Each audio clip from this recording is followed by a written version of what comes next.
ka-farmers, dito na naman po tayo sa bundok at papakita ko naman po sa iyo yung gaano kalinis yung pinagtaniman natin na niyog. Ito po, alagang-alaga po to. Di lang po puro pagtatanim yung inatupag natin, hindi sinasamahan din natin ng tamang pag-aalaga mga ka-farmers para maganda po yung tubo ng mga niyog natin. Ito po.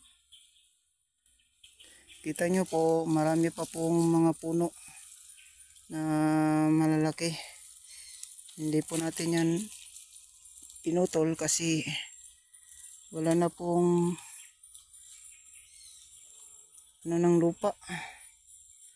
Kapag pinutol natin yan, magkakaroon ng landslide. Kaya hindi natin yan pinutol kasi maliliit pa po yung mga niyog natin dito.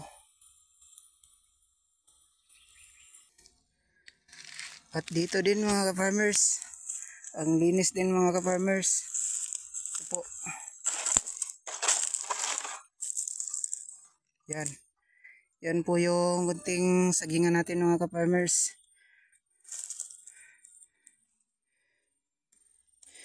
Ang gaganda po ng mga niyog dito mga ka-farmers. Kasi naalagaan lang po ng tama. Yan po.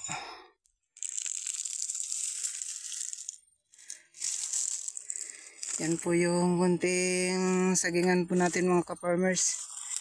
Diyan po tayo kumukuha ng pambili ng medisina para sa mga halaman dito. Thank you for watching mga ka-farmers.